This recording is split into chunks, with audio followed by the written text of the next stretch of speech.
उत्तरकाशी की निर्माणाधीन सिलक्यारा सुरंग में 17 दिन से फंसे 41 श्रमिकों के लिए मंगलवार यानी कि आज का दिन अहम साबित होता हुआ नजर आ रहा है। बचाव अभियान में लगी टीम को आज सफलता मिल गई है। फंसे मजदूरों को निकालने के लिए रैट माइनिंग पद्धति द्वारा सुरंग के अंदर मैनुअल ड्रिलिंग की गई है। रैट माइनर्स द्वारा यह ड्रिलिंग 57 मीटर तक की गई है। आपको बता दें कि पहले सरकार पर आरोप लग रहे थे कि यह जो है रेस्क्यू 30 नवंबर तक हो पाएगा। हालांकि 30 नवंबर तक कयास अभी भी जारी है, लेकिन ये कहा जा रहा है कि तमाम तैयारियों के तहत मजदूर आज के दिन ही बाहर निकलेंगे। दरअसल 12 नवंबर 2023 की अल सुबह 5:30 बजे सिलक्यारा से बड़कोट के बीच बन रही निर्माणाधीन सुरंग में धंसाव हो गया। सुरंग के सिलक्यारा हिस्से में 60 मीटर की दूरी में मलबा गिरने के कारण यह घटना हुई।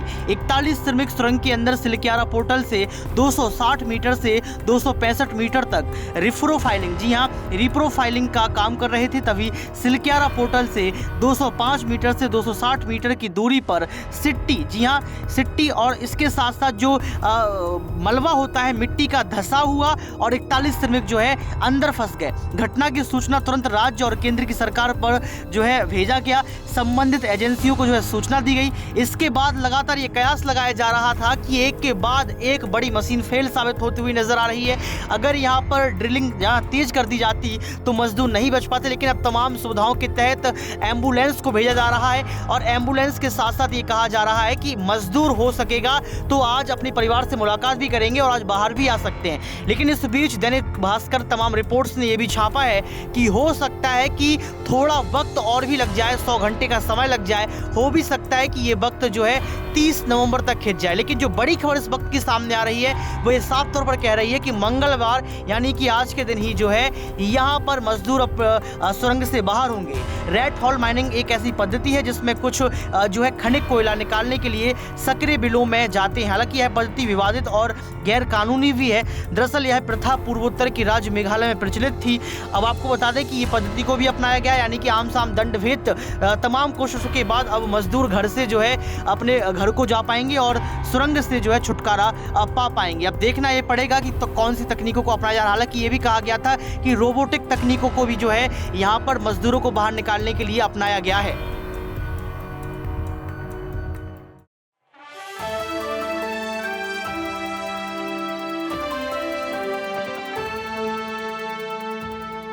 नेक्स्ट 9 न्यूज पॉलिटिकल डिवाइड के खास प्रोग्राम ट्रेंडी टॉक में आपका स्वागत है। मैं हूं आपके साथ ऋतिक सबिता।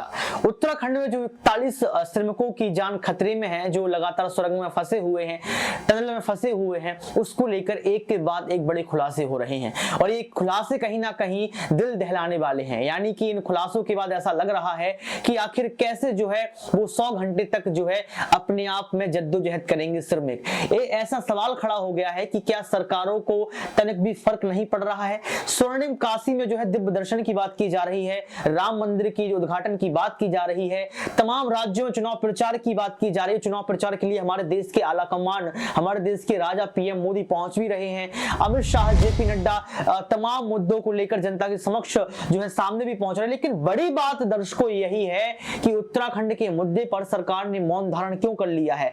100 घंटे क्यों, इस रेस्क्यू को जल्दी क्यों नहीं किया जा रहा है, और अगर जल्दबाजी में दिक्कत आ रही है तो तकनीकी सिस्टम को मजबूत क्यों नहीं किया गया, ये बड़ा सवाल है। दर्शकों 30 नवंबर नजदीक है और 30 नवंबर की ये बात कही जा रही थी कि 30 नवंबर तक जो है श्रमिकों को बाहर निकाल लिया जाएगा। हालांकि उन तक फोन उपलब्ध करवा दिए गए हैं, कई सारे जो मजदूर हैं उनकी घर पे बातचीत करवा दी गई है, खाना पानी भोजन सब कुछ भेजा जा रहा है। लेकिन जो दम घुटने की बात है उस पर अब प्रश्न चिन्ह है और ये कहा जा रहा है कि अगर दम घुट रही है, अगर वो बुरी तरीके से फंस चुके हैं, अगर सांस नहीं निकल पाई तो जान को खतरा हो सकता है। अगर तैयारियों की हम लोग बात करें तो तैयारियां क्या कुछ चल रही हैं उस पर हम नजर डालेंगे। लेकिन ये मुद्दा इसलिए लगातार ट्रेंडिंग में उठ रहा है, ट्रेंडिंग टॉपिक इसलिए बन चुका है क्योंकि 41 मजदूर अलग अलग राज्यों से जो है बिलोंग करते हैं, अलग अलग राज्यों से उनका नाता है। लेकिन जिस तरीके से वो फंसे हैं उसमें सरकार जो पीछे कदम हटा रही है उस पर सवाल है। यानी कि सरकार अपने स्तर पर मेहनत तो कर रही है, लेकिन जिस स्तर पर मेहनत करके दिखाना चाहिए वहां नहीं पहुंच पा रही। आपको बता दें कि मशीन का हेड निकला, अब हाथ से खुदाई, यानी कि हाथ से खुदाई होने की बातचीत चल रही है और ड्रिलिंग भी जो है लगातार जारी है। ड्रिलिंग इसलिए सोच समझ कर की जा रही है कि जो गुफा है, जो टनल है, वो कहीं ना कहीं धंस ना जाए, और अगर धंस जाती तो जो हमारे श्रमिक हैं वो भी उसमें जो है धंस जाएंगे। जो उत्तराखंड की सिलक्यारा डंडाल गांव में टनल में 12 नवंबर से फंसे 41 मजदूरों को बाहर निकालने के लिए कोशिशें जारी हैं। उधर मौसम विभाग ने उत्तराखंड में अगले 24 घंटे के दौरान बारिश और ओलावृष्टि की आशंका जताई है। वैज्ञानिकों का कहना है कि मौसम में बदलाव से रेस्क्यू ऑपरेशन में परेशानियां आ सकती हैं। इधर रेस्क्यू टीम ने सोमवार सुबह 3 बजे सिलक्यारा की तरफ से फंसे ऑगर मशीन यानी कि ऑगर मशीन के 13.9 मीटर लंबे पार्ट्स निकाल लिए हैं। उत्तराखंड शासन के सचिव डॉक्टर नीरज खैरवाल ने बताया कि पाइप में फंसे ऑगर मशीन की ब्लेड एवं सॉफ्ट को काटने का कार्य पूरा किया गया है। ऑगर मशीन के हेड को भी निकाल लिया गया है। पहले 1.9 मीटर पाइप काटा गया था, अब मैन्युअली काम करते हुए पाइप को 0.9 मीटर आगे पुश भी किया गया है। अगर सचिव सड़क परिवहन राज्य मार्ग मंत्रालय जो महमूद अहमद हैं, उन्होंने बताया कि वर्टिकल ड्रिलिंग का काम भी तेजी से चल रहा है, यानी कि जो सचिव हैं या फिर उत्तराखंड शासन के जो महासचिव या जो भी अधिकारी वर्ग है जिसको जिम्मेदारी सौंपी गई है, ये जिम्मेदारी निभा तो रहे हैं, लेकिन इसमें एक्सक्यूज ज्यादा देखे जा रहे हैं। और उसमें इसलिए मैं खुल के बोलना चाहता हूं कि एक्सपर्ट का यही कहना है कि देरी क्यों, अगर आप ठीक से काम करेंगे तो अभी तक ये कोई बड़ी बात नहीं है, सब कुछ आसानी तरीके से हो जाएगा। आपको बता दें कि रेट माइनस पर मैनुअल ड्रिलिंग की जिम्मेदारी किसको दी गई है और क्या कुछ होने वाला है। दिल्ली के रहने वाली मुन्ना अपने सहयोगी रेट माइनर्स के साथ सिलक्यारा टनल साइट पर पहुंच चुके हैं। ये वर्कर रॉकवेल कंपनी में काम करते हैं। ये लोग मैनुअल ड्रिलिंग के एक्सपर्ट वर्कर हैं। ये दो के ग्रुप में टनल पैसेज में जाएंगे और बची हुई 12 मीटर की हॉरिजॉन्टल ड्रिलिंग को हाथों से अंजाम देंगे। ये सभी टनल के अंदर जाकर ड्रिलिंग के लिए तैयार हैं। दिल्ली से लोग पहुंच चुके हैं। रोबोट से रखेंगे मजदूरों की हेल्थ पर नजर। ये बहुत बड़ा मुद्दा है और इस पर सरकार की तारीफ भी करना चाहिए कि कहीं ना कहीं ये तकनीक जो लेकर आए हैं, इस तकनीक का जो है सकारात्मक उपयोग भी देखने को मिल रहा है, क्योंकि रोबोट का आजकल दौर है, जमाना है, एआई का जमाना है, चैट जीपीटी का जमाना है। लेकिन अगर आप रोबोट के माध्यम से जो है मदद ले रहे हैं तो ये आपकी जो है खूबी को दर्शाता है। टनल के अंदर फंसे 41 मजदूर पर नजर रखने के लिए रोबोटिक्स की मदद ली जा रही है। इसके लिए लखनऊ से एआई एंड रोबोटिक्स डेवलपर, जी हां, डेवलपर मिलिंद राज को बुलाया गया है। इस पर काम कर रहे हैं। मिलिंद ने बताया कि हम 3 बड़े काम करेंगे। एक, मजदूरों के बिहेवियर और उनकी हेल्थ को 24/7 यानी कि मॉनिटर करेंगे। टनल के अंदर फंसे मजदूरों की हताशा की स्थिति को डिटेक्ट करेंगे। दूसरा, टनल के अंदर अगर कोई गैस निकल रही है तो उसे डिटेक्ट करेंगे। तीसरा, टनल के अंदर यहाँ नेटवर्क भी ठीक से नहीं मिल पा रहा है, हम वहां हाई स्पीड इंटरनेट सिस्टम देंगे।